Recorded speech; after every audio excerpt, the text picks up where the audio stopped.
بسم الله الرحمن الرحيم. ألف لام ميم. ذلك الكتاب لا ريب فيه هدى للمتقين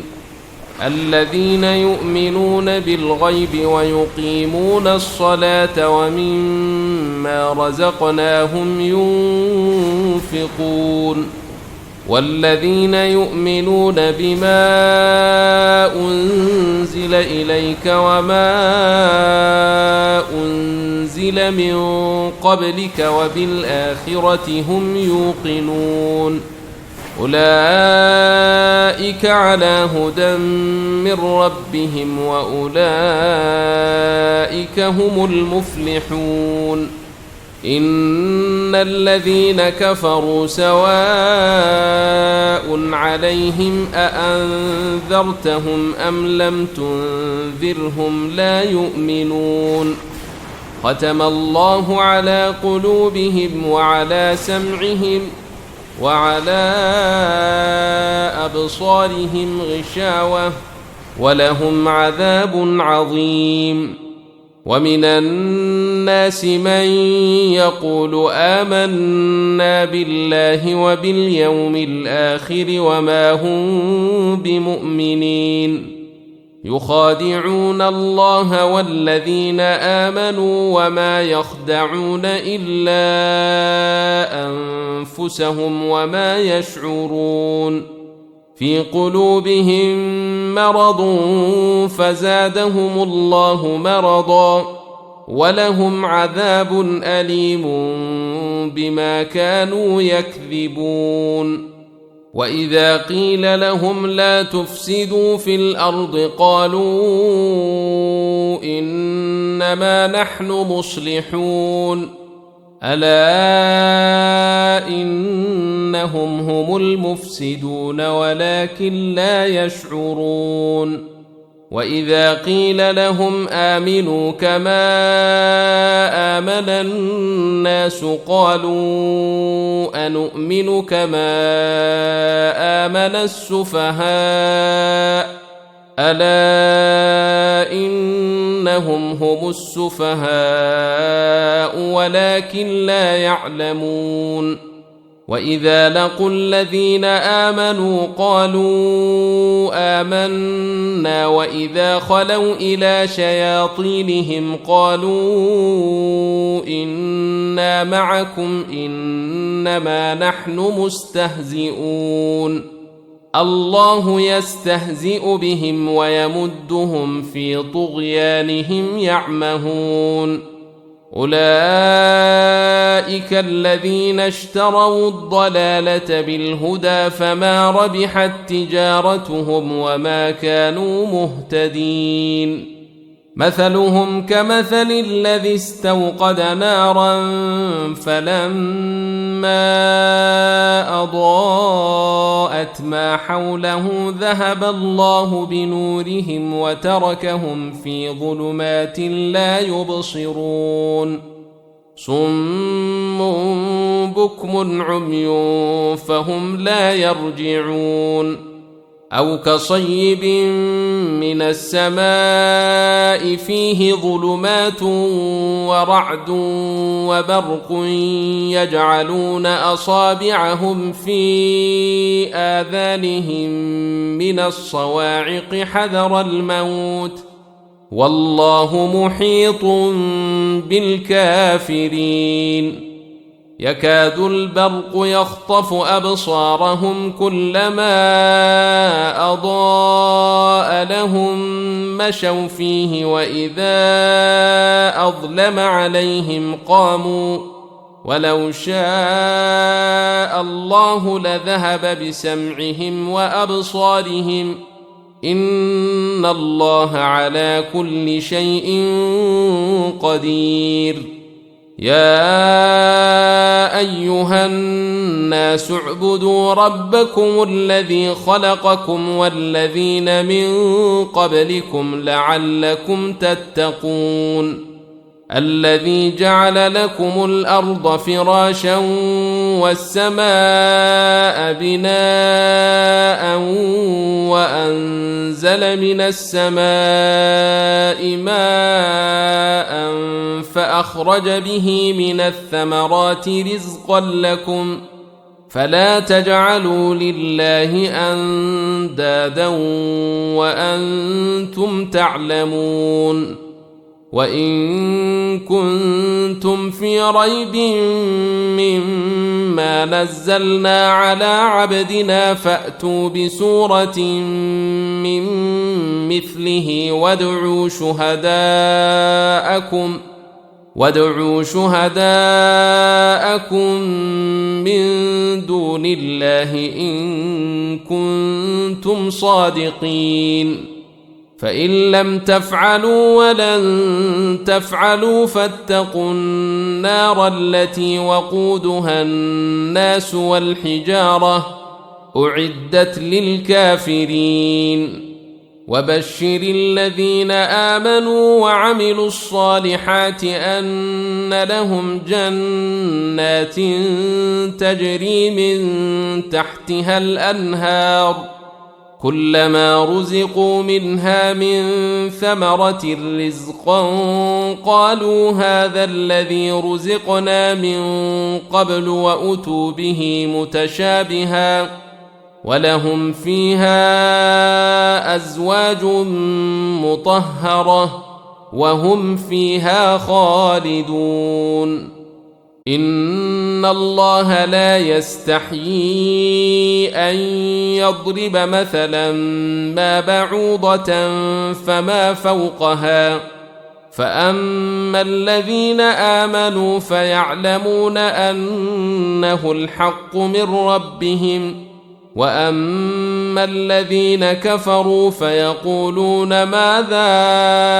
أراد الله بهذا مثلا يضل به كثيرا ويهدي به كثيرا وما يضل به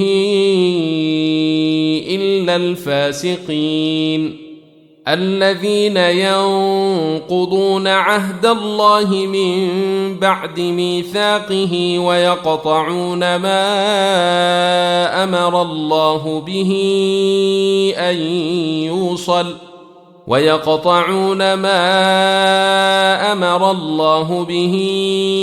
أن يوصل ويفسدون في الأرض أولئك هم الخاسرون كيف تكفرون بالله وكنتم أمواتا فأحياكم ثم يميتكم ثم يحييكم ثم إليه ترجعون هو الذي خلق لكم ما في الأرض جميعا ثم استوى إلى السماء فسواهن 7 سماوات وهو بكل شيء عليم وإذ قال ربك للملائكة إني جاعل في الأرض خليفة قالوا أتجعل فيها من يفسد فيها ويسفك الدماء ونحن نسبح بحمدك ونقدس لك قال إني أعلم ما لا تعلمون وعلم آدم الأسماء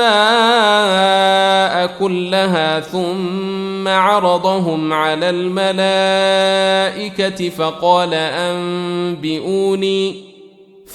أنبئوني بأسماء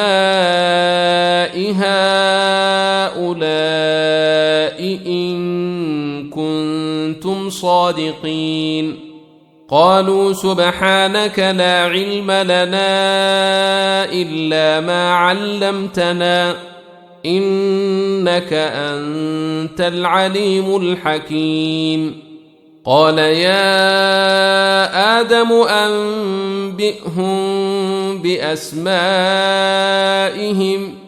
فلما أنبأهم بأسمائهم قال ألم أقل لكم إني أعلم غيب السماوات والأرض وأعلم ما تبدون وما كنتم تكتمون وإذ قلنا للملائكة اسجدوا لآدم فسجدوا إلا إبليس أبى واستكبر وكان من الكافرين وقلنا يا آدم اسكن أنت وزوجك الجنة وكلا منها رغدا حيث شئتما ولا تقربا هذه الشجرة فتكونا من الظالمين فأزلهما الشيطان عنها فأخرجهما مما كانا فيه وقلنا اهبطوا بعضكم لبعض عدو ولكم في الأرض مستقر ومتاع إلى حين فتلقى آدم من ربه كلمات فتاب عليه إنه هو التواب الرحيم قلنا اهبطوا منها جميعا فإما يأتينكم مني هدى فمن تبع هداي فلا خوف عليهم ولا هم يحزنون والذين كفروا وكذبوا بآياتنا أولئك أصحاب النار هم فيها خالدون يا بني إسرائيل اذكروا نعمتي التي أنعمت عليكم وأوفوا بعهدي أوف بعهدكم وإياي فارهبون وآمنوا بما أنزلت مصدقا لما معكم ولا تكونوا أول كافر به ولا تشتروا بآياتي ثمنا قليلا وإياي فاتقون ولا تلبسوا الحق بالباطل وتكتموا الحق وأنتم تعلمون وأقيموا الصلاة وآتوا الزكاة واركعوا مع الراكعين أتأمرون الناس بالبر وتنسون أنفسكم وأنتم تتلون الكتاب أفلا تعقلون واستعينوا بالصبر والصلاة وإنها لكبيرة إلا على الخاشعين الذين يظنون أنهم ملاقو ربهم وأنهم إليه راجعون يا بني إسرائيل اذكروا نعمتي التي أنعمت عليكم وأني فضلتكم على العالمين واتقوا يوما لا تجزي نفس عن نفس شيئا ولا يقبل منها شفاعة ولا يؤخذ منها عدل ولا هم ينصرون وإذ نجيناكم من آل فرعون يسومونكم سوء العذاب يذبحون أبناءكم ويستحيون نساءكم وفي ذلكم بلاء من ربكم عظيم وإذ فرقنا بكم البحر فأنجيناكم وأغرقنا آل فرعون وأنتم تنظرون وإذ واعدنا موسى 40 ليلة ثم اتخذتم العجل من بعده وأنتم ظالمون ثم عفونا عنكم من بعد ذلك لعلكم تشكرون وإذ آتينا موسى الكتاب والفرقان لعلكم تهتدون وإذ قال موسى لقومه يا قوم إنكم ظلمتم أنفسكم باتخاذكم العجل فتوبوا إلى بارئكم فاقتلوا أنفسكم ذلكم خير لكم عند بارئكم فتاب عليكم إنه هو التواب الرحيم وإذ قلتم يا موسى لن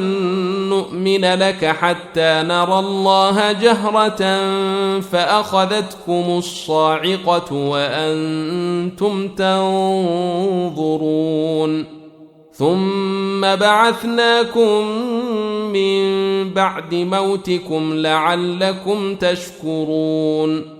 وظللنا عليكم الغمام وأنزلنا عليكم المن والسلوى كلوا من طيبات ما رزقناكم وما ظلمونا ولكن كانوا أنفسهم يظلمون وإذ قلنا ادخلوا هذه القرية فكلوا منها حيث شئتم رغدا وادخلوا الباب سجدا وقولوا حطة نغفر لكم خطاياكم وسنزيد المحسنين فبدل الذين ظلموا قولا غير الذي قيل لهم فأنزلنا على الذين ظلموا رجزا من السماء بما كانوا يفسقون وإذ استسقى موسى لقومه فقلنا اضرب بعصاك الحجر فانفجرت منه 12 عينا قد علم كل أناس مشربهم كلوا واشربوا من رزق الله ولا تعثوا في الأرض مفسدين وإذ قلتم يا موسى لن نصبر على طعام واحد فادع لنا ربك يخرج لنا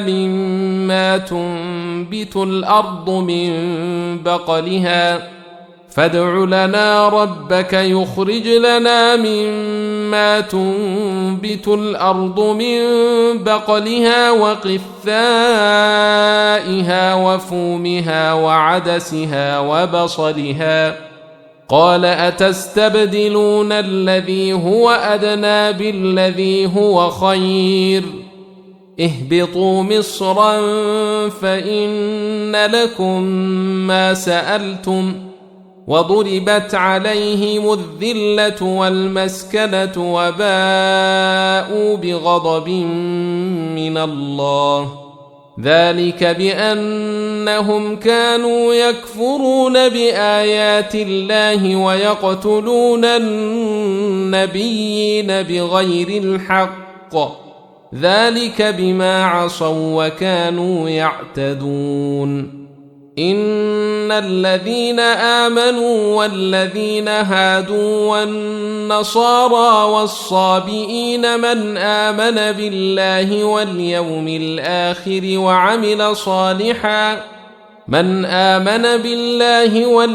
الآخر وعمل صالحا فلهم أجرهم عند ربهم ولا خوف عليهم ولا هم يحزنون وإذ أخذنا ميثاقكم ورفعنا فوقكم الطور خذوا ما آتيناكم بقوة واذكروا ما فيه لعلكم تتقون ثم توليتم من بعد ذلك فلولا فضل الله عليكم ورحمته لكنتم من الخاسرين ولقد علمتم الذين اعتدوا منكم في السبت فقلنا لهم كونوا قردة خاسئين فجعلناها نكالا لما بين يديها وما خلفها وموعظة للمتقين وإذ قال موسى لقومه إن الله يأمركم أن تذبحوا بقرة قالوا أتتخذنا هزوا قال أعوذ بالله أن أكون من الجاهلين قالوا ادع لنا ربك يبين لنا ما هي قال إنه يقول إنها بقرة لا فارض ولا بكر عوان بين ذلك فافعلوا ما تؤمرون قالوا ادع لنا ربك يبين لنا ما لونها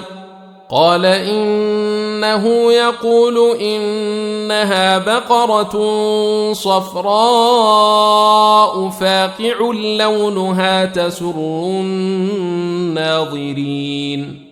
قالوا ادع لنا ربك يبين لنا ما هي إن البقرة شابه علينا وإنا إن شاء الله لمهتدون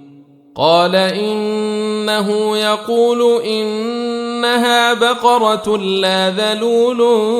تثير الأرض ولا تسقي الحرث مسلمة لا شية فيها قالوا الآن جئت بالحق فذبحوها وما كادوا يفعلون وإذ قتلتم نفسا فادارأتم فيها والله مخرج ما كنتم تكتمون فقلنا اضربوه ببعضها كذلك يحيي الله الموتى ويريكم آياته لعلكم تعقلون ثم قست قلوبكم من بعد ذلك فهي كالحجارة أو أشد قسوة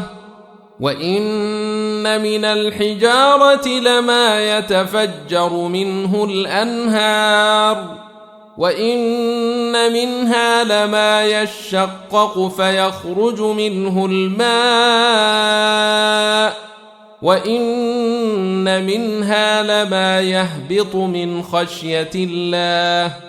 وما الله بغافل عما تعملون أفتطمعون أن يؤمنوا لكم وقد كان فريق منهم يسمعون كلام الله ثم يحرفونه من بعد ما عقلوه وهم يعلمون وإذا لقوا الذين آمنوا قالوا آمنا وإذا خلا بعضهم إلى بعض قالوا أتحدثونهم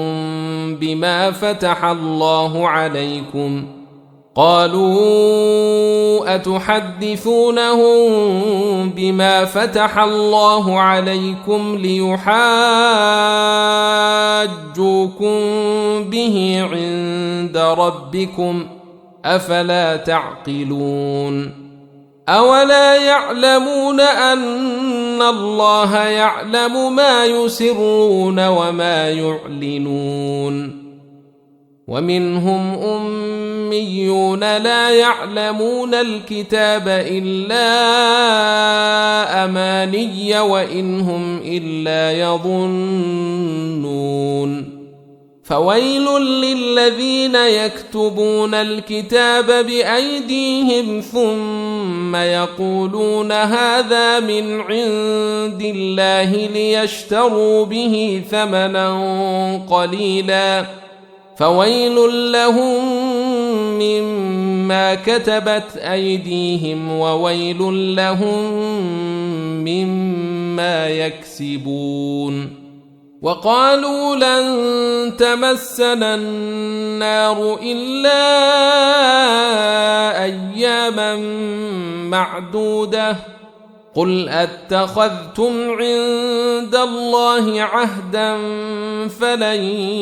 يخلف الله عهده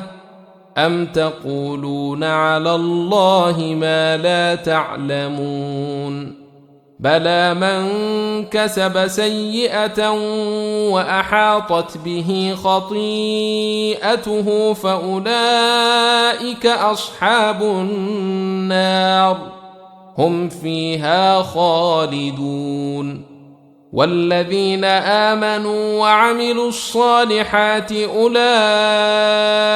أصحاب الجنة هم فيها خالدون وإذ أخذنا ميثاق بني إسرائيل لا تعبدون إلا الله وبالوالدين إحسانا وذي القربى واليتامى والمساكين وقولوا للناس حسنا وأقيموا الصلاة وآتوا الزكاة ثم توليتم إلا قليلا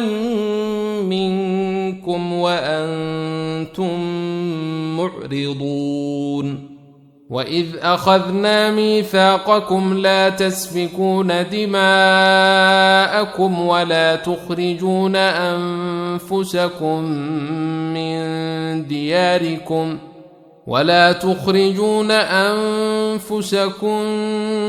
من دياركم ثم أقررتم وأنتم تشهدون ثم أنتم هؤلاء تقتلون أنفسكم وتخرجون فريقا منكم من ديارهم تظاهرون عليهم بالإثم والعدوان وإن يأتوكم أسارى تفادوهم وهو محرم عليكم إخراجهم أفتؤمنون ببعض الكتاب وتكفرون ببعض فما جزاء من يفعل ذلك منكم إلا خزي في الحياة الدنيا ويوم القيامة يردون إلى أشد العذاب وما الله بغافل عما تعملون أولئك الذين اشتروا الحياة الدنيا بالآخرة فلا يخفف عنهم العذاب ولا هم ينصرون ولقد آتينا موسى الكتاب وقفينا من بعده بالرسل وآتينا عيسى ابن مريم البينات وأيدناه بروح القدس أفكلما جاءكم رسول بما لا تهوى أنفسكم استكبرتم ففريقا كذبتم وفريقا تقتلون وقالوا قلوبنا غلف بل لعنهم الله بكفرهم فقليلا ما يؤمنون ولما جاءهم كتاب من عند الله مصدق لما معهم وكانوا من قبل يستفتحون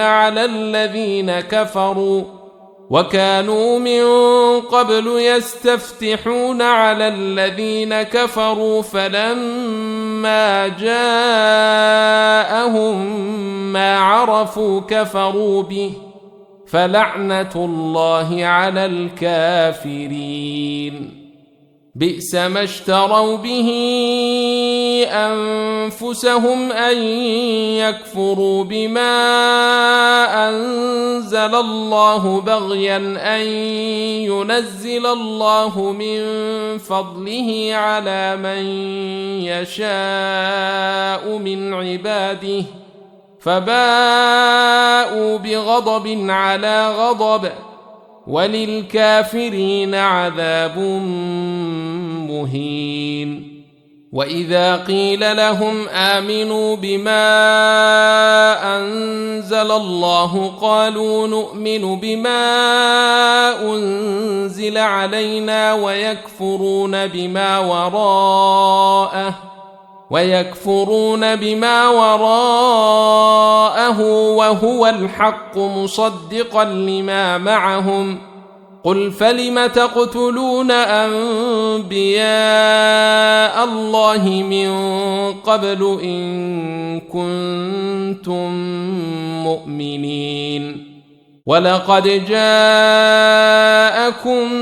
موسى بالبينات ثم اتخذتم العجل من بعده وأنتم ظالمون. وإذ أخذنا ميثاقكم ورفعنا فوقكم الطور خذوا ما آتيناكم بقوة واسمعوا قالوا سمعنا وعصينا وأشربوا في قلوبهم العجل بكفرهم. قل بئس ما يأمركم به إيمانكم إن كنتم مؤمنين. قل إن كانت لكم الدار الآخرة عند الله خالصة من دون الناس فتمنوا الموت إن كنتم صادقين ولن يتمنوه أبدا بما قدمت أيديهم والله عليم بالظالمين. ولتجدنهم أحرص الناس على حياة ومن الذين أشركوا يود أحدهم لو يعمر 1000 سنة وما هو بمزحزحه من العذاب أن يعمر والله بصير بما يعملون. قل من كان عدوا لجبريل فإنه نزله على قلبك بإذن الله مصدقا لما بين يديه وهدى وبشرى للمؤمنين. من كان عدوا لله وملائكته ورسله وجبريل وميكال فإن الله عدو للكافرين. ولقد أنزلنا إليك آيات بينات وما يكفر بها إلا الفاسقون. أوكلما عاهدوا عهدا نبذه فريق منهم بل أكثرهم لا يؤمنون. ولما جاءهم رسول من عند الله مصدق لما معهم نبذ فريق من الذين أوتوا الكتاب نبذ فريق من الذين أوتوا الكتاب كتاب الله وراء ظهورهم كأنهم لا يعلمون واتبعوا ما تتلو الشياطين على ملك سليمان وما كفر سليمان ولكن الشياطين كفروا يعلمون الناس السحر وما أنزل على الملكين ببابل هاروت وماروت وما يعلمان من أحد حتى يقولا إنما نحن فتنة فلا تكفر فيتعلمون منهما ما يفرقون به بين المرء وزوجه وما هم بضارين به من أحد إلا بإذن الله ويتعلمون ما يضرهم ولا ينفعهم ولقد علموا لمن اشتراه ما له في الآخرة من خلاق ولبئس ما شروا به أنفسهم لو كانوا يعلمون ولو أنهم آمنوا واتقوا لمثوبة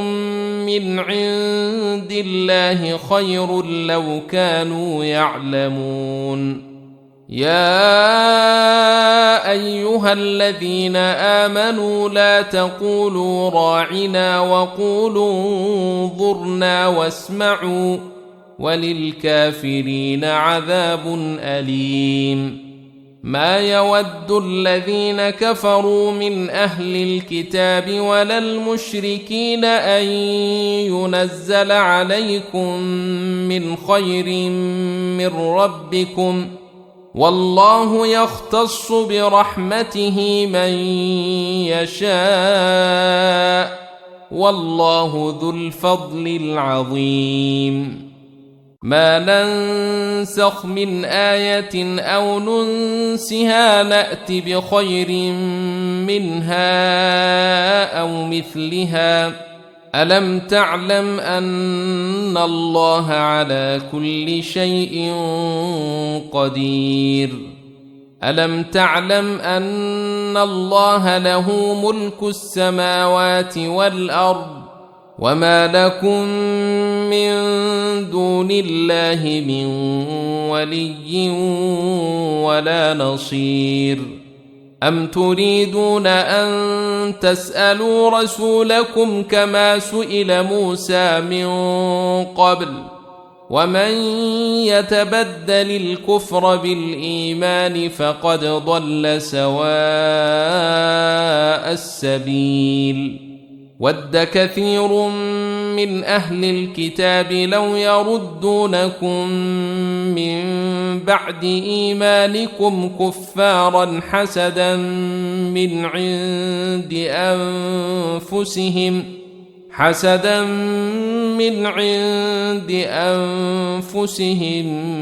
من بعد ما تبين لهم الحق فاعفوا واصفحوا حتى يأتي الله بأمره إن الله على كل شيء قدير وأقيموا الصلاة وآتوا الزكاة وما تقدموا لأنفسكم من خير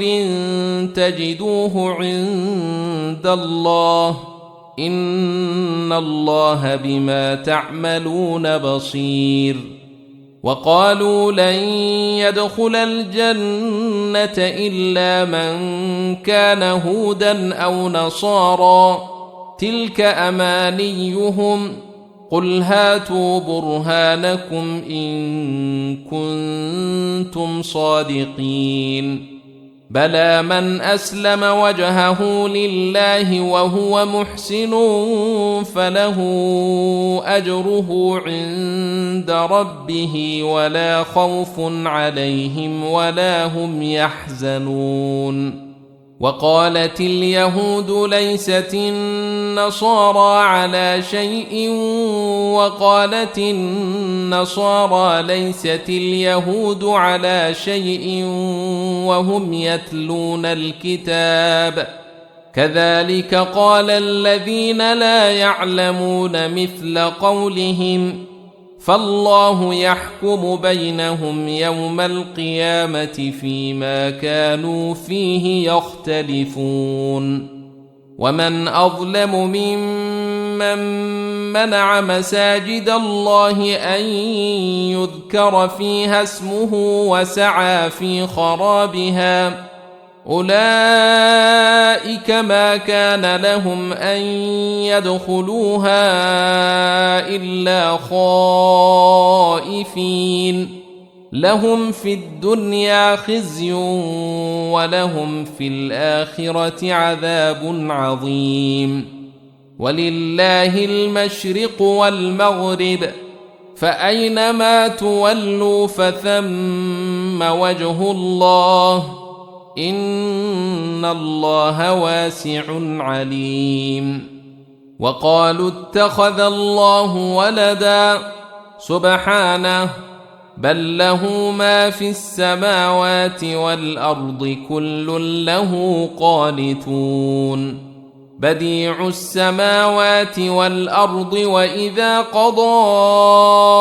أمرا فإنما يقول له كن فيكون وقال الذين لا يعلمون لولا يكلمنا الله أو تأتينا آية كذلك قال الذين من قبلهم مثل قولهم تشابهت قلوبهم قد بينا الآيات لقوم يوقنون إنا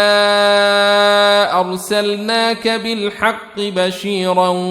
ونذيرا ولا تسأل عن أصحاب الجحيم ولن ترضى عنك اليهود ولا النصارى حتى تتبع ملتهم قل إن هدى الله هو الهدى ولئن اتبعت أهواءهم بعد الذي جاءك من العلم ما لك من الله من ولي ولا نصير الذين آتيناهم الكتاب يتلونه حق تلاوته أولئك يؤمنون به ومن يكفر به فأولئك هم الخاسرون يا بني إسرائيل اذكروا نعمتي التي أنعمت عليكم وأني فضلتكم على العالمين واتقوا يوما لا تجزي نفس عن نفس شيئا ولا يقبل منها عدل ولا تنفعها شفاعة ولا هم ينصرون وإذ ابتلى إبراهيم ربه بكلمات فأتمهن قال إني جاعلك للناس إماما قال ومن ذريتي قال لا ينال عهد الظالمين وإذ جعلنا البيت مثابة للناس وأمنا واتخذوا من مقام إبراهيم مصلى وعهدنا إلى إبراهيم وإسماعيل أن طهرا بيتي للطائفين والعاكفين والركع السجود وإذ قال إبراهيم رب اجعل هذا بلدا آمنا وارزق أهله من الثمرات من آمن منهم بالله واليوم الآخر قال ومن كفر فأمتعه قليلا ثم أضطره إلى عذاب النار وبئس المصير وإذ يرفع إبراهيم القواعد من البيت وإسماعيل ربنا تقبل منا إنك أنت السميع العليم ربنا واجعلنا مسلمين لك ومن ذريتنا أمة مسلمة لك وأرنا مناسكنا وتب علينا إنك أنت التواب الرحيم ربنا وابعث فيهم رسولا منهم يتلو عليهم آياتك ويعلمهم الكتاب والحكمة ويزكيهم إنك أنت العزيز الحكيم ومن يرغب عن ملة إبراهيم إلا من سفه نفسه ولقد اصطفيناه في الدنيا وإنه في الآخرة لمن الصالحين إذ قال له ربه أسلم قال أسلمت لرب العالمين ووصى بها إبراهيم بنيه ويعقوب يا بني إن الله اصطفى لكم الدين فلا تموتن إلا وأنتم مسلمون أم كنتم شهداء إذ حضر يعقوب الموت إذ قال لبنيه ما تعبدون من بعدي قالوا نعبد إلهك وإله آبائك إبراهيم وإسماعيل وإسحاق إلها واحدا ونحن له مسلمون تلك أمة قد خلت لها ما كسبت ولكم ما كسبتم ولا تسألون عما كانوا يعملون وقالوا كونوا هودا أو نصارى تهتدوا قل بل ملة إبراهيم حنيفا وما كان من المشركين قولوا آمنا بالله وما أنزل إلينا وما أنزل إلى إبراهيم وإسماعيل وإسحاق ويعقوب والأسباط وما أوتي موسى وعيسى وما أوتي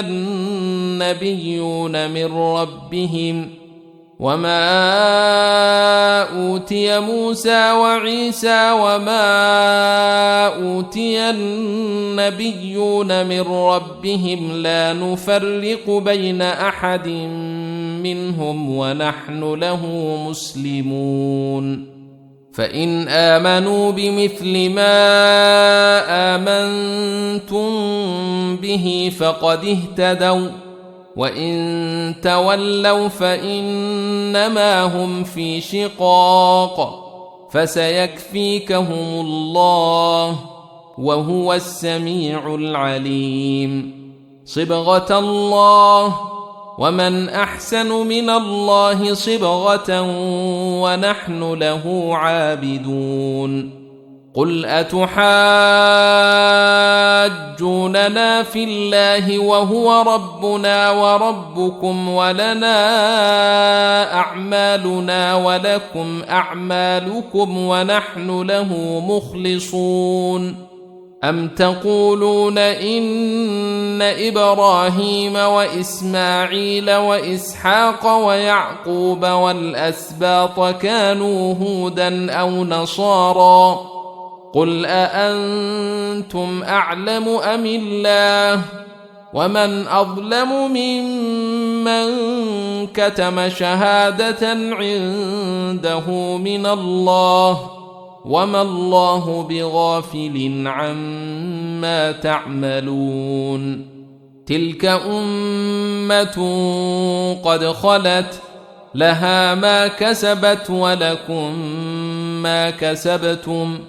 ولا تسألون عما كانوا يعملون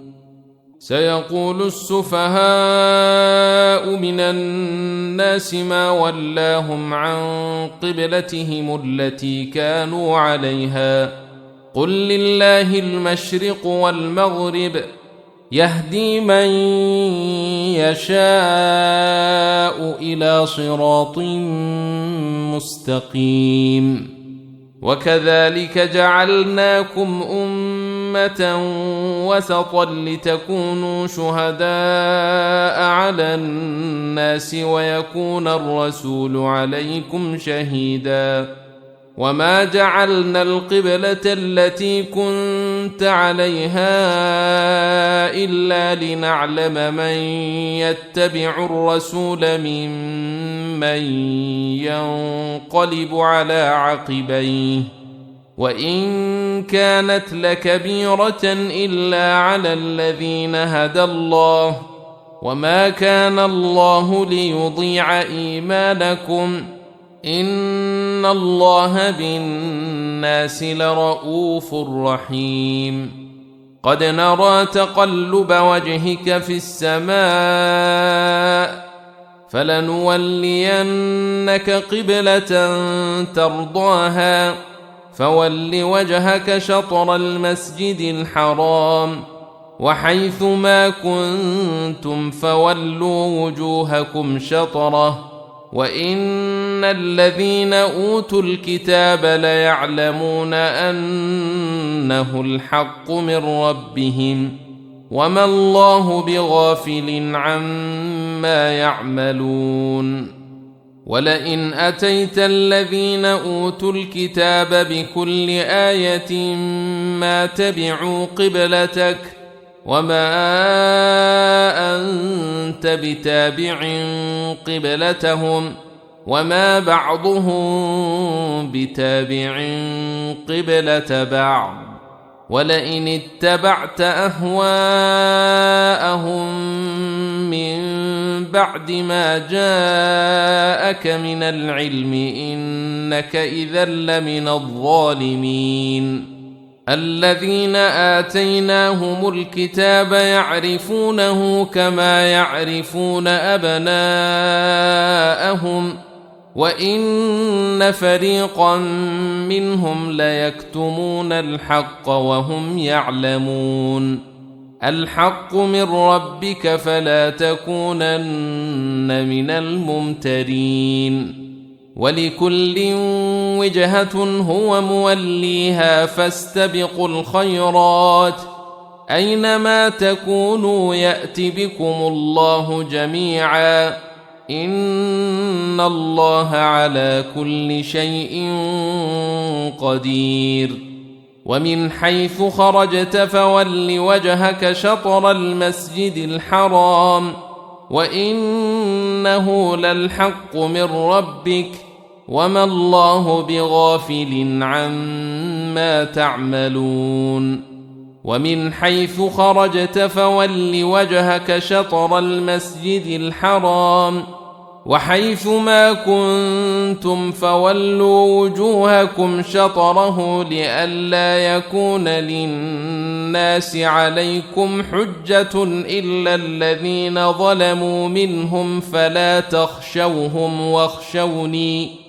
فلا تخشوهم واخشوني ولأتم نعمتي عليكم ولعلكم تهتدون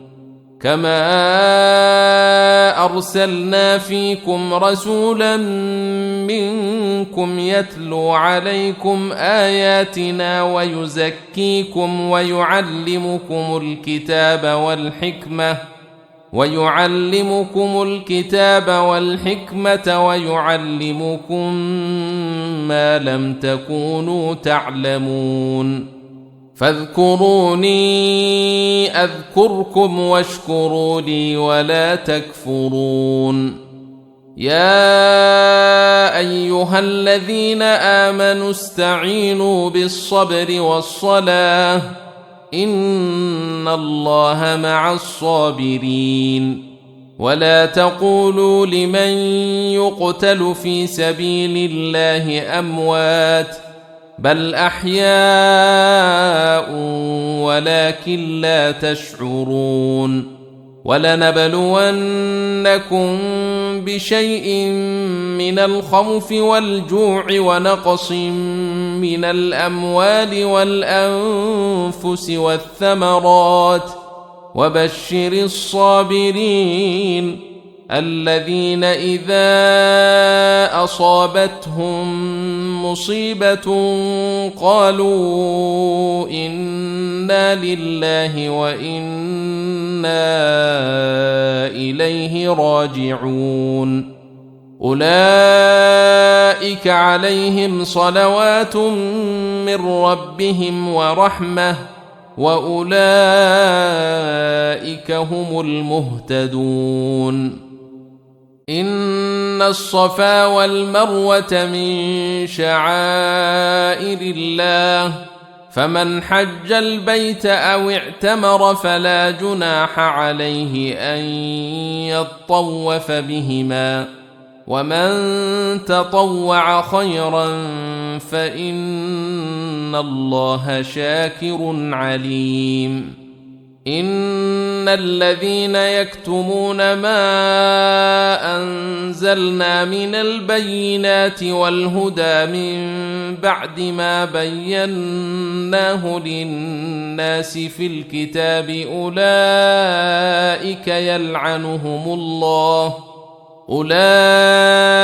يلعنهم الله ويلعنهم اللاعنون إلا الذين تابوا وأصلحوا وبينوا فأولئك أتوب عليهم وأنا التواب الرحيم إن الذين كفروا وماتوا وهم كفار أولئك عليهم لعنة الله والملائكة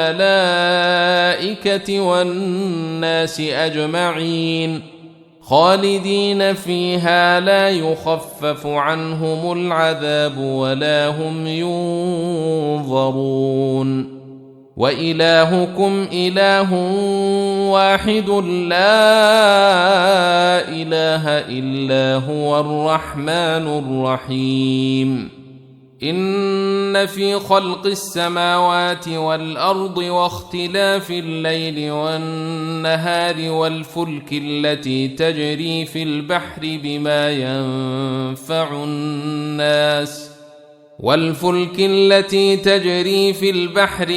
ينفع الناس وما أنزل الله من السماء من ماء فأحيا به الأرض بعد موتها وبث فيها من كل دابة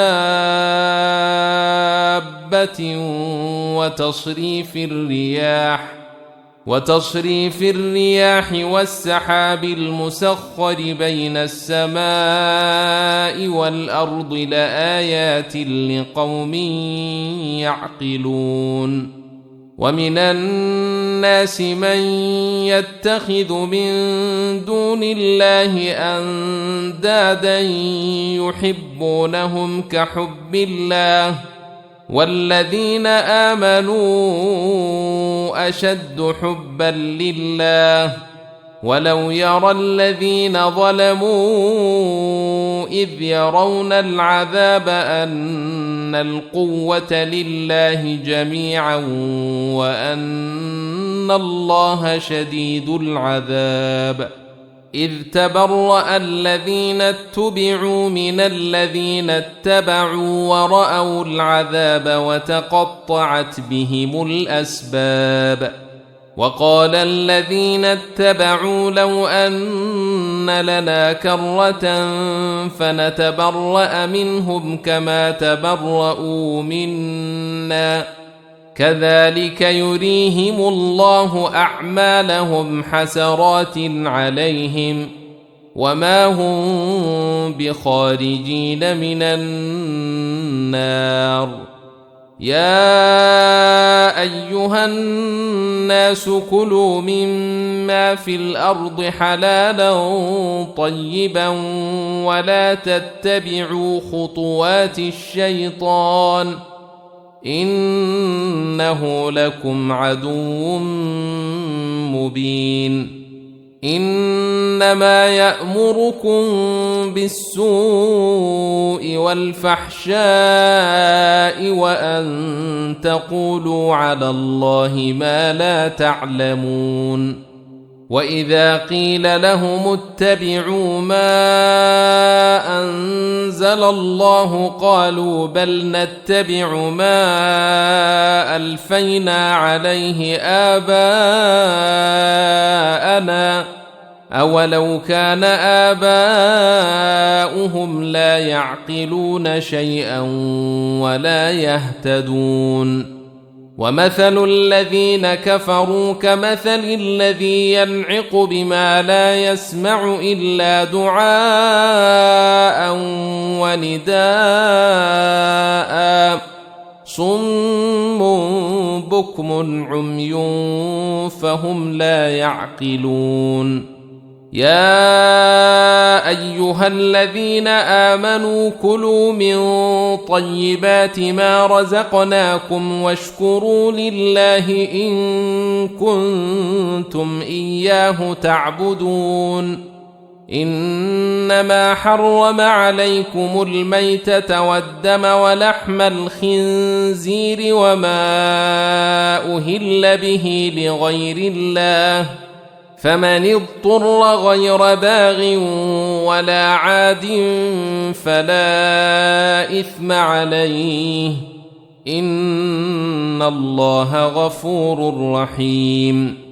إن الذين يكتمون ما أنزل الله من الكتاب ويشترون به ثمنا قليلا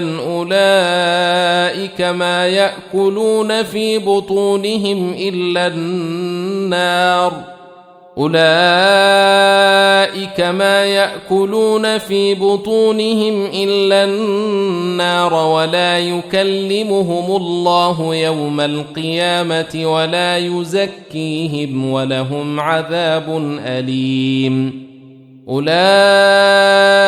الذين اشتروا الضلالة بالهدى والعذاب بالمغفرة فما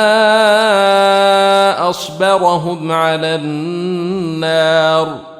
ذلك بأن الله نزل الكتاب بالحق وإن الذين اختلفوا في الكتاب لفي شقاق بعيد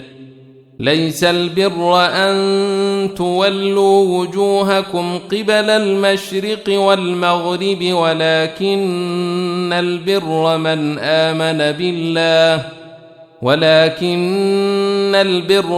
آمن بالله واليوم الآخر والملائكة والكتاب والنبيين وآتى المال على حبه ذوي القربى واليتامى والمساكين وابن السبيل والسائلين وفي الرقاب وأقام الصلاة وآتى الزكاة والموفون بعهدهم إذا عاهدوا والصابرين في البأساء والضراء وحين البأس أولئك الذين صدقوا وأولئك هم المتقون. يا أيها الذين آمنوا كتب عليكم القصاص في القتلى، الحر بالحر والعبد بالعبد والأنثى بالأنثى، فمن عفي له من أخيه شيء فاتباع بالمعروف وأداء إليه بإحسان، ذلك تخفيف من ربكم ورحمة، فمن اعتدى بعد ذلك فله عذاب أليم. ولكم في القصاص حياة يا أولي الألباب لعلكم تتقون.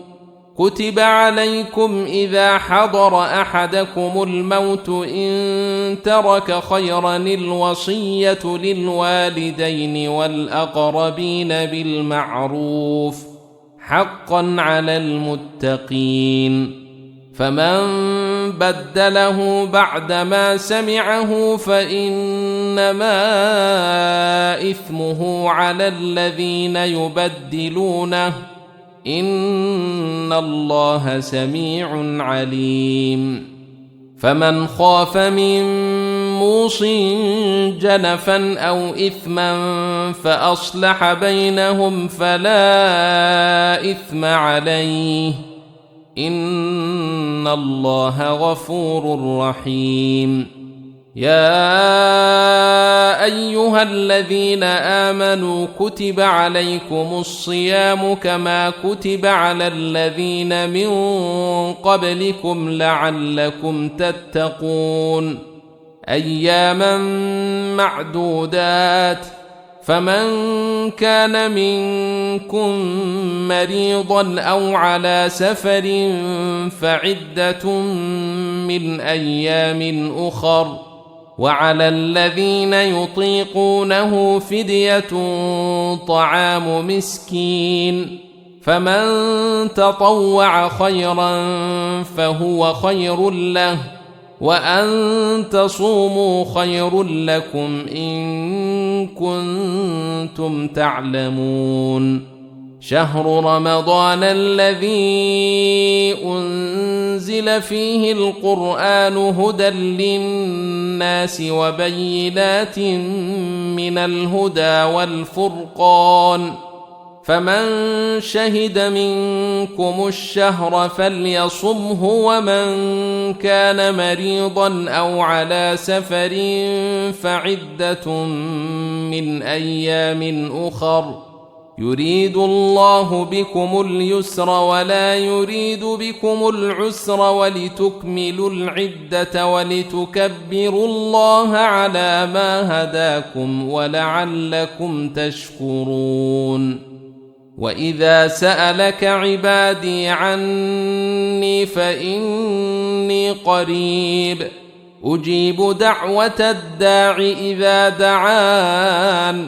فليستجيبوا لي وليؤمنوا بي لعلهم يرشدون. أحل لكم ليلة الصيام الرفث إلى نسائكم هن لباس لكم وأنتم لباس لهن، علم الله أنكم كنتم تختانون أنفسكم فتاب عليكم وعفى عنكم، فالآن باشروهن وابتغوا ما كتب الله لكم، وكلوا واشربوا حتى يتبين لكم الخيط الأبيض من الخيط الأسود من الفجر، ثم أتموا الصيام إلى الليل، ولا تباشروهن وأنتم عاكفون في المساجد، تلك حدود الله فلا تقربوها، كذلك يبين الله آياته للناس لعلهم يتقون. ولا تأكلوا أموالكم بينكم بالباطل وتدلوا بها إلى الحكام لتأكلوا فريقا من أموال الناس بالإثم وأنتم تعلمون. يسألونك عن الأهلة قل هي مواقيت للناس والحج وليس البر بأن تأتوا البيوت من ظهورها ولكن البر من اتقى وأتوا البيوت من أبوابها واتقوا الله لعلكم تفلحون. وقاتلوا في سبيل الله الذين يقاتلونكم ولا تعتدوا إن الله لا يحب المعتدين. وقتلوهم حيث ثقفتموهم وأخرجوهم من حيث أخرجوكم والفتنة أشد من القتل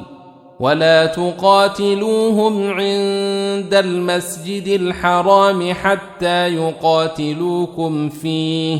فإن قاتلوكم فاقتلوهم كذلك جزاء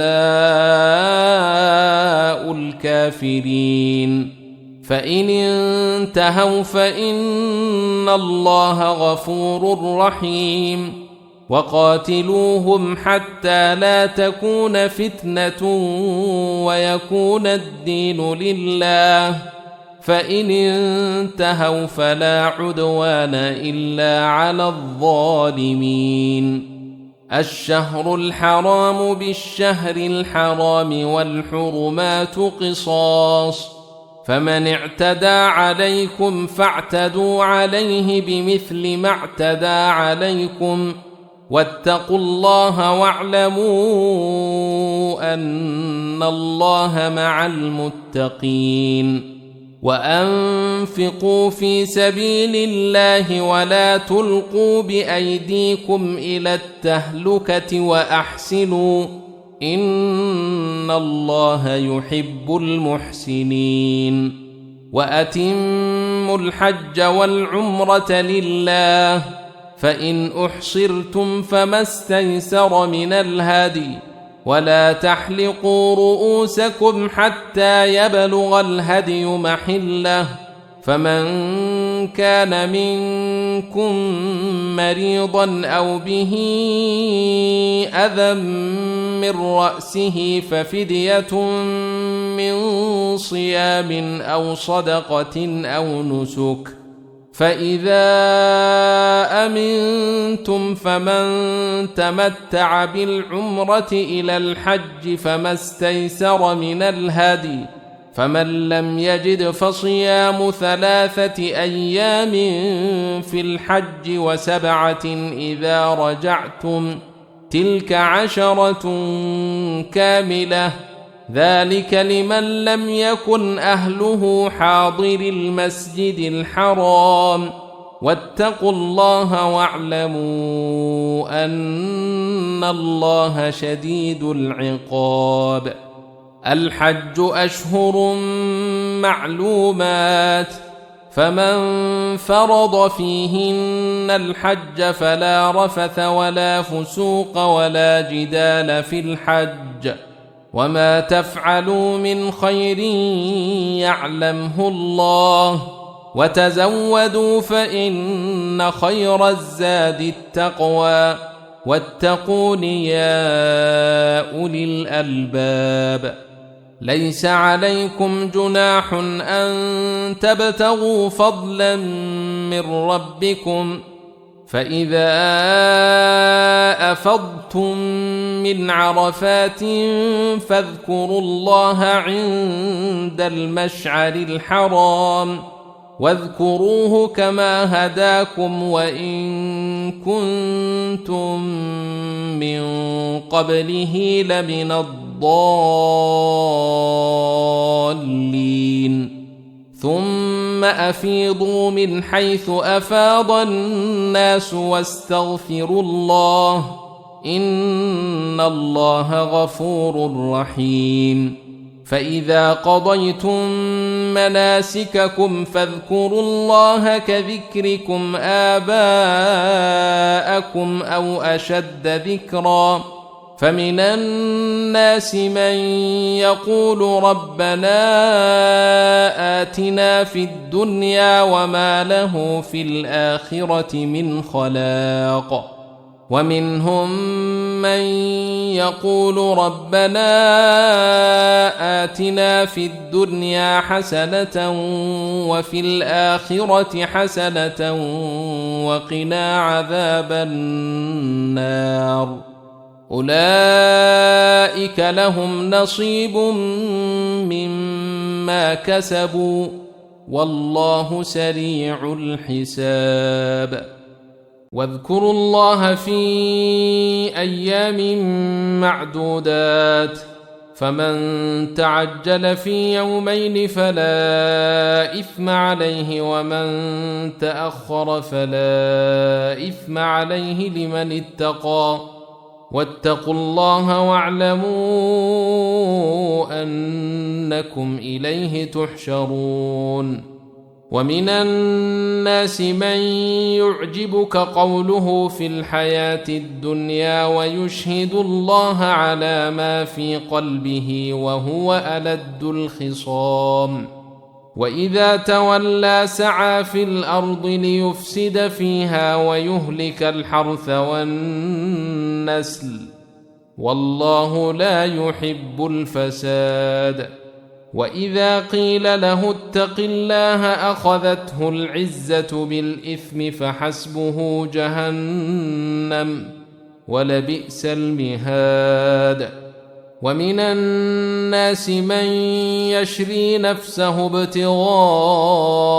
مرضات الله والله رؤوف بالعباد.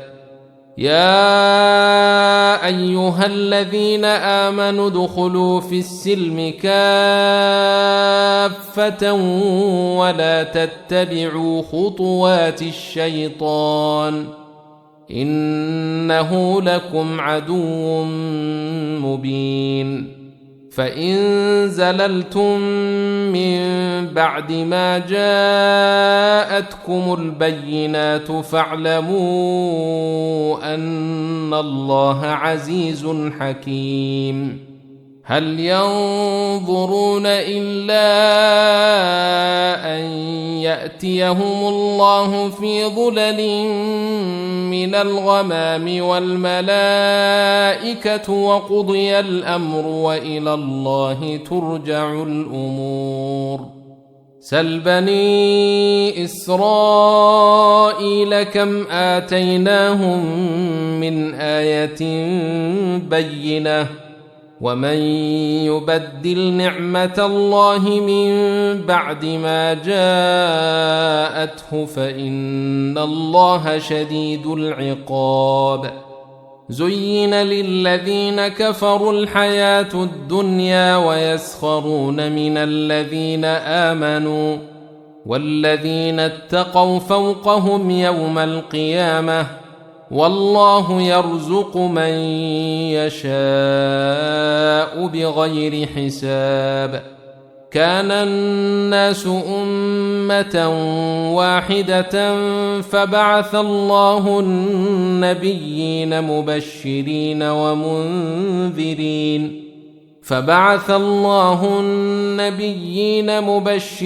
ومنذرين وأنزل معهم الكتاب بالحق ليحكم بين الناس فيما اختلفوا فيه وما اختلف فيه إلا الذين أوتوه من بعد ما جاءتهم البينات بغيا بينهم فهدى الله الذين آمنوا لما اختلفوا فيه من الحق بإذنه والله يهدي من يشاء إلى صراط مستقيم. أم حسبتم أن تدخلوا الجنة ولما يأتكم مثل الذين خلوا من قبلكم مستهم البأساء والضراء وزلزلوا حتى يقول الرسول والذين آمنوا معه متى نصر الله ألا إن نصر الله قريب يسألونك ماذا ينفقون قل ما أنفقتم من خير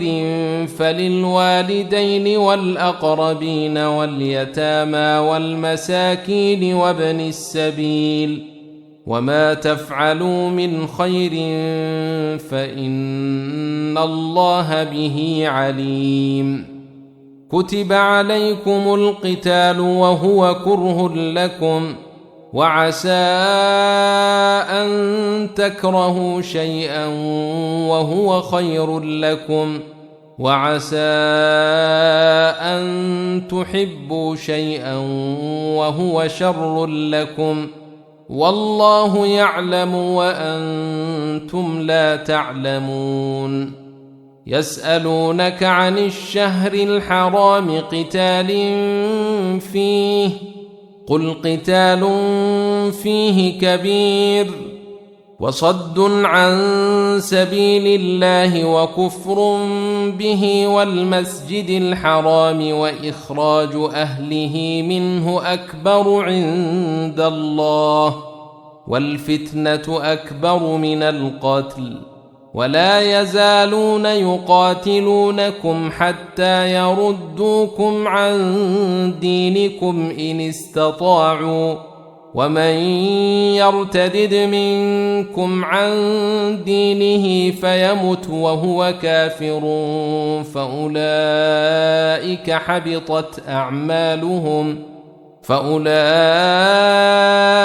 حبطت أعمالهم في الدنيا والآخرة وأولئك أصحاب النار هم فيها خالدون إن الذين آمنوا والذين هاجروا وجاهدوا في سبيل الله أولئك يرجون رحمة الله والله غفور رحيم يسألونك عن الخمر والميسر قل فيهما إثم كبير ومنافع للناس وإثمهما أكبر من نفعهما ويسألونك ماذا ينفقون قل العفو كذلك يبين الله لكم الآيات لعلكم تتفكرون في الدنيا والآخرة ويسألونك عن اليتامى قل إصلاح لهم خير وإن تخالطوهم فإخوانكم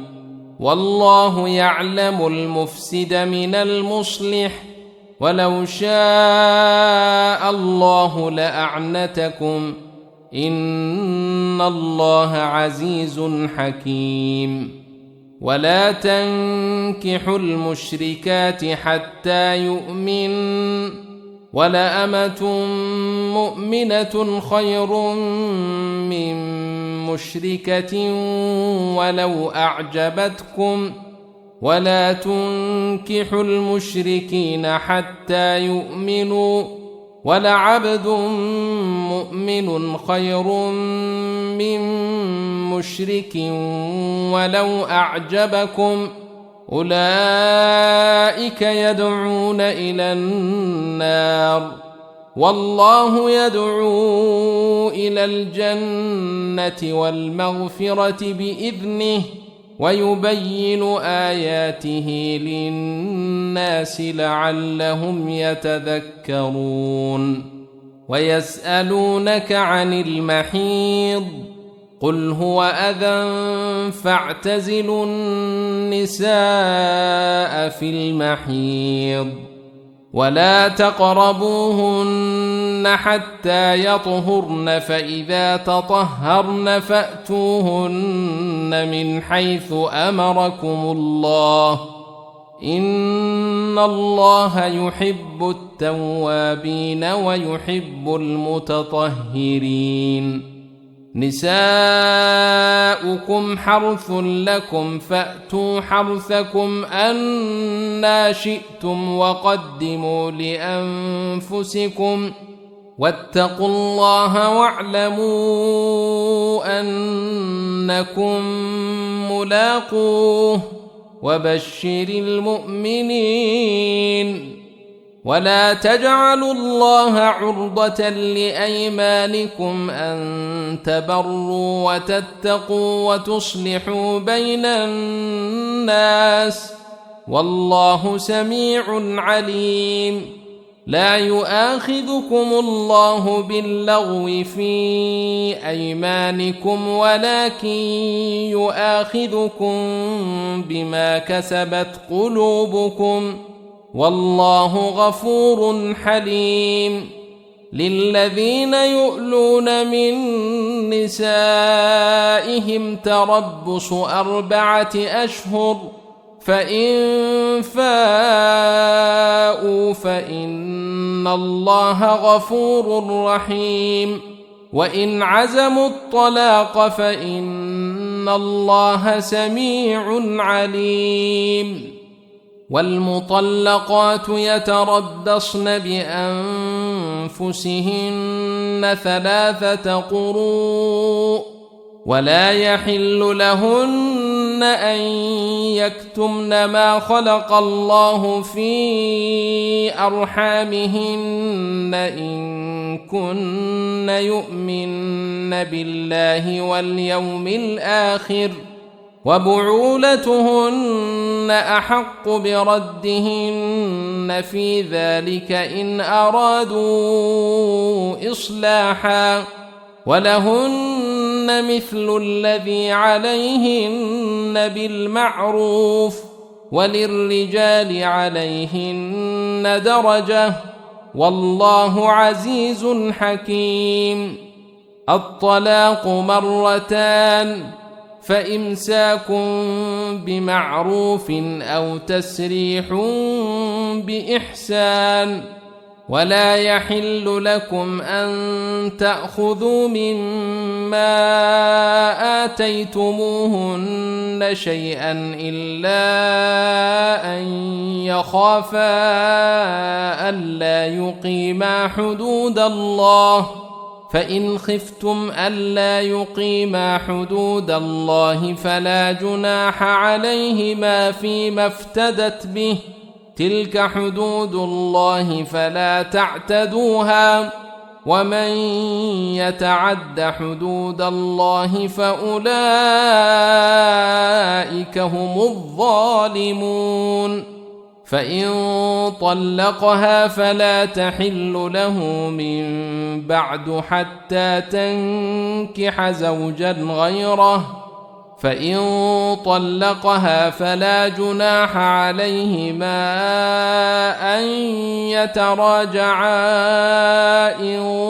ظنا أن يقيما حدود الله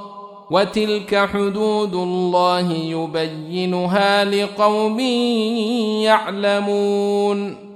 وإذا طلقتم النساء فبلغن أجلهن فأمسكوهن بمعروف أو سرحوهن بمعروف ولا تمسكوهن ضرارا لتعتدوا ومن يفعل ذلك فقد ظلم نفسه ولا تتخذوا آيات الله هزوا واذكروا نعمة الله عليكم وما أنزل عليكم من الكتاب والحكمة يعظكم به واتقوا الله واعلموا أن الله بكل شيء عليم. وإذا طلقتم النساء فبلغن أجلهن فلا تعضلوهن أن ينكحن أزواجهن إذا تراضوا بينهم بالمعروف، ذلك يوعظ به من كان منكم يؤمن بالله واليوم الآخر، ذلكم أزكى لكم وأطهر، والله يعلم وأنتم لا تعلمون. والوالدات يرضعن أولادهن حولين كاملين لمن أراد أن يتم الرضاعة، وعلى المولود له رزقهن وكسوتهن بالمعروف، لا تكلف نفس إلا وسعها، لا تضار والدة بولدها ولا مولود له بولده، وعلى الوارث مثل ذلك، فإن أرادا فصالا عن تراض منهما وتشاور فلا جناح عليهما. وإن أردتم أن تسترضعوا أولادكم فلا جناح عليكم إذا سلمتم ما آتيتم بالمعروف، واتقوا الله واعلموا أن الله بما تعملون بصير.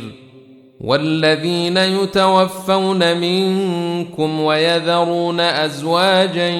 يتربصن بأنفسهن 4 أشهر و10، فإذا بلغن أجلهن فلا جناح عليكم فيما فعلن في أنفسهن بالمعروف، والله بما تعملون خبير. ولا جناح عليكم فيما عرضتم به من خطبة النساء أو أكننتم في أنفسكم، علم الله أنكم ستذكرونهن ولكن لا تواعدوهن سرا إلا أن تقولوا قولا معروفا، ولا تعزموا عقدة النكاح حتى يبلغ الكتاب أجله، واعلموا أن الله يعلم ما في أنفسكم فاحذروه، واعلموا أن الله غفور حليم. لا جناح عليكم إن طلقتم النساء ما لم تمسوهن أو تفرضوا لهن فريضة، ومتعوهن على الموسع قدره وعلى المقتر قدره متاعا بالمعروف، حقا على المحسنين. وإن طلقتموهن من قبل أن تمسوهن وقد فرضتم لهن فريضة فنصف ما فرضتم إلا أن يعفون أو يعفو الذي بيده عقدة النكاح، وأن تعفوا أقرب للتقوى، ولا تنسوا الفضل بينكم، إن الله بما تعملون بصير. حافظوا على الصلوات والصلاة الوسطى وقوموا لله قانتين. فإن خفتم فرجالا أو ركبانا فإذا أمنتم فاذكروا الله كما علمكم ما لم تكونوا تعلمون. والذين يتوفون منكم ويذرون أزواجا وصية لأزواجهم متاعا إلى الحول غير إخراج، فإن خرجن فلا جناح عليكم فيما فعلن في أنفسهن من معروف، والله عزيز حكيم. وللمطلقات متاع بالمعروف حقا على المتقين، كذلك يبين الله لكم آياته لعلكم تعقلون. ألم تر إلى الذين خرجوا من ديارهم وهم ألوف حذر الموت فقال لهم الله موتوا ثم أحياهم، إن الله لذو فضل على الناس ولكن أكثر الناس لا يشكرون. وقاتلوا في سبيل الله واعلموا أن الله سميع عليم. من ذا الذي يقرض الله قرضا حسنا فيضاعفه له أضعافا كثيرة، والله يقبض ويبسط وإليه ترجعون. ألم تر إلى الملأ من بني إسرائيل من بعد موسى إذ قالوا لنبي له مبعث لنا ملكا نقاتل في سبيل الله، قال هل عسيتم إن كتب عليكم القتال ألا تقاتلوا؟ قالوا وما لنا ألا نقاتل في سبيل الله وقد أخرجنا من ديارنا وأبنائنا، فلما كتب عليهم القتال تولوا إلا قليلا منهم، والله عليم بالظالمين. وقال لهم نبيهم إن الله قد بعث لكم طالوت ملكا، قالوا أنى يكون له الملك علينا ونحن أحق بالملك منه ولم يؤت سعة من المال، قال إن الله اصطفاه عليكم وزاده بسطة في العلم والجسم، والله يؤتي ملكه من يشاء، والله واسع عليم. وقال لهم نبيهم إن آية ملكه أن يأتيكم التابوت فيه سكينة من ربكم وبقية مما ترك آل موسى وآل هارون تحمله الملائكة، إن في ذلك لآية لكم إن كنتم مؤمنين. فلما فصل طالوت بالجنود قال إن الله مبتليكم بنهر فمن شرب منه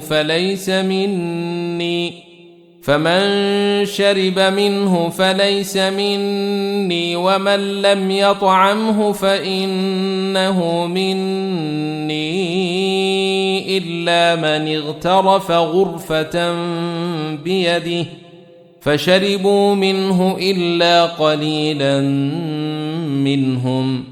فلما جاوزه هو والذين آمنوا معه قالوا لا طاقة لنا اليوم بجالوت وجنوده قال الذين يظنون أنهم ملاقوا الله كم من فئة قليلة غلبت فئة كثيرة بإذن الله والله مع الصابرين ولما برزوا لجالوت وجنوده قالوا ربنا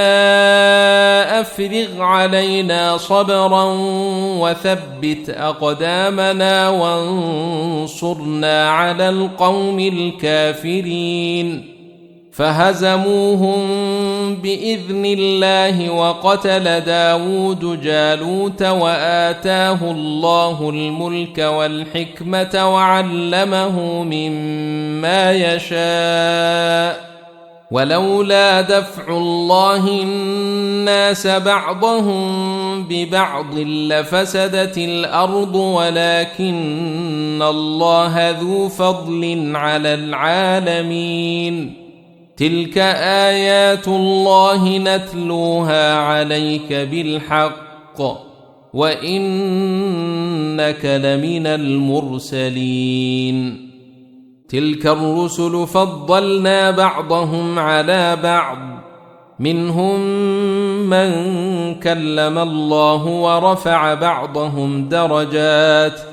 وآتينا عيسى ابن مريم البينات وأيدناه بروح القدس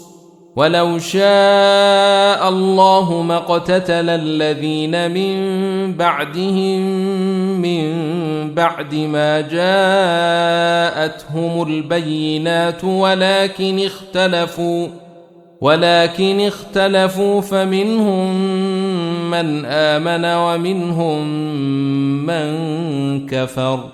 ولو شاء الله ما اقتتلوا ولكن الله يفعل ما يريد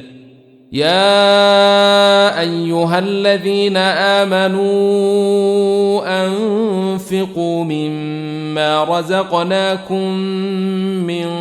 قبل أن يأتي يوم لا بيع فيه ولا خلة ولا شفاعة والكافرون هم الظالمون الله لا إله إلا هو الحي القيوم لا تأخذه سنة ولا نوم له ما في السماوات وما في الأرض من ذا الذي يشفع عنده إلا بإذنه يعلم ما بين أيديهم وما خلفهم ولا يحيطون بشيء من علمه إلا بما شاء وسع كرسيه السماوات والأرض ولا يؤوده حفظهما وهو العلي العظيم لا إكراه في الدين قد تبين الرشد من الغي فمن يكفر بالطاغوت ويؤمن بالله فقد استمسك بالعروة الوثقى لا انفصام لها والله سميع عليم الله ولي الذين آمنوا يخرجهم من الظلمات إلى النور والذين كفروا أولياؤهم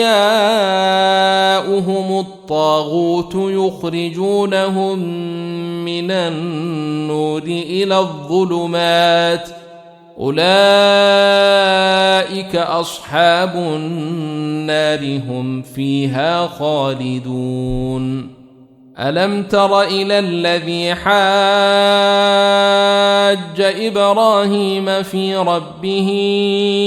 أن آتاه الله الملك إذ قال إبراهيم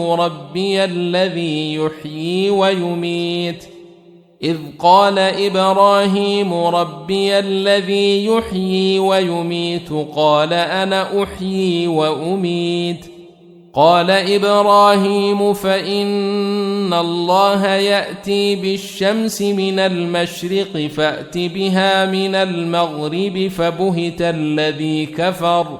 والله لا يهدي القوم الظالمين أو كالذي مر على قرية وهي خاوية على عروشها قال أنى يحيي هذه الله بعد موتها فأماته الله 100 عام ثم بعثه قال كم لبثت قال لبثت يوما أو بعض يوم قال بل لبثت 100 عام فانظر إلى طعامك وشرابك لم يتسنه وانظر إلى حمارك ولنجعلك آية للناس وانظر إلى العظام كيف ننشزها ثم نكسوها لحما فلما تبين له قال أعلم أن الله على كل شيء قدير وإذ قال إبراهيم رب أرني كيف تحيي الموتى قال أولم تؤمن قال بلى ولكن ليطمئن قلبي قال فخذ 4 من الطير فصرهن إليك ثم اجعل على كل جبل منهن جزءا ثم ادعهن يأتينك سعيا واعلم أن الله عزيز حكيم مثل الذين ينفقون أموالهم في سبيل الله كمثل حبة أنبتت 7 سنابل في كل سنبلة 100 حبة والله يضاعف لمن يشاء والله واسع عليم الذين ينفقون أموالهم في سبيل الله ثم لا يتبعون ما أنفقوا منا ولا أذى لهم أجرهم عند ربهم ولا خوف عليهم ولا هم يحزنون قول معروف ومغفرة خير من صدقة يتبعها أذى والله غني حليم يا أيها الذين آمنوا لا تبطلوا صدقاتكم بالمن والأذى كالذي ينفق ماله رئاء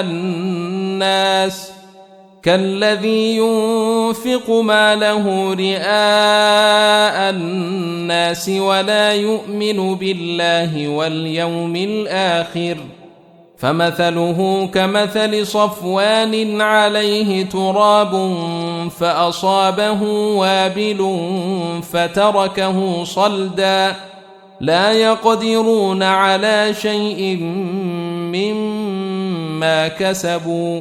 والله لا يهدي القوم الكافرين ومثل الذين ينفقون أموالهم ابتغاء مرضات الله وتثبيتا من أنفسهم كمثل جنة بربوة أصابها وابل فآتت أكلها ضعفين فإن لم يصبها وابل فطل والله بما تعملون بصير. أيود أحدكم أن تكون له جنة من نخيل وأعناب تجري من تحتها الأنهار له فيها من كل الثمرات وأصابه الكبر وله ذرية ضعفاء فأصابها إعصار فيه نار فاحترقت كذلك يبين الله لكم الآيات لعلكم تتفكرون. يا أيها الذين آمنوا أنفقوا من طيبات ما كسبتم ومما أخرجنا لكم من الأرض ولا تيمموا الخبيث منه تنفقون ولستم بآخذيه إلا أن تغمضوا فيه واعلموا أن الله غني حميد. الشيطان يعدكم الفقر ويأمركم بالفحشاء والله يعدكم مغفرة منه وفضلا والله واسع عليم. يؤتي الحكمة من يشاء ومن يؤت الحكمة فقد أوتي خيرا كثيرا وما يذكر إلا أولو الألباب. وما أنفقتم من نفقة أو نذرتم من نذر فإن الله يعلمه وما للظالمين من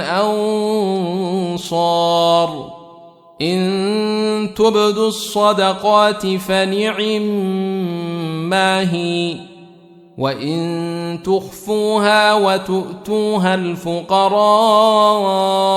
فهو خير لكم ويكفر عنكم من سيئاتكم والله بما تعملون خبير. ليس عليك هداهم ولكن الله يهدي من يشاء وما تنفقوا من خير فلأنفسكم وما تنفقون إلا ابتغاء وجه الله وما تنفقوا من خير يوفى إليكم وأنتم لا تظلمون. للفقراء الذين أحصروا في سبيل الله لا يستطيعون ضربا في الأرض يحسبهم الجاهل أغنياء من التعفف تعرفهم بسيماهم لا يسألون الناس إلحافا وما تنفقوا من خير فإن الله به عليم. الذين ينفقون أموالهم بالليل والنهار سرا وعلانية فلهم أجرهم عند ربهم ولا خوف عليهم ولا هم يحزنون. الذين يأكلون الربا لا يقومون إلا كما يقوم الذي يتخبطه الشيطان من المس ذلك بأنهم قالوا إن إنما البيع مثل الربا وأحل الله البيع وحرم الربا فمن جاءه موعظة من ربه فانتهى فله ما سلف وأمره إلى الله ومن عاد فأولئك أصحاب النار هم فيها خالدون يمحق الله الربا ويربي الصدقات والله لا يحب كل كفار أثيم إن الذين آمنوا وعملوا الصالحات وأقاموا الصلاة وآتوا الزكاة لهم أجرهم عند ربهم ولا خوف عليهم ولا هم يحزنون يا أيها الذين آمنوا اتقوا الله وذروا ما بقي من الربا إن كنتم مؤمنين فإن لم تفعلوا فأذنوا بحرب من الله ورسوله وإن تبتم فلكم رؤوس أموالكم لا تظلمون ولا تظلمون وإن كان ذو عسرة فنظرة إلى ميسرة وأن تصدقوا خير لكم إن كنتم تعلمون واتقوا يوما ترجعون فيه إلى الله ثم توفى كل نفس ما كسبت وهم لا يظلمون يا أيها الذين آمنوا إذا تداينتم بدين إلى أجل مسمى فاكتبوه وليكتب بينكم كاتب بالعدل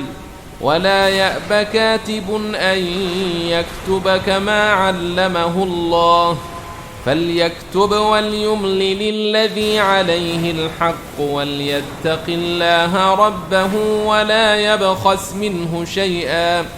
فإن كان الذي عليه الحق سفيها أو ضعيفا أو لا يستطيع أن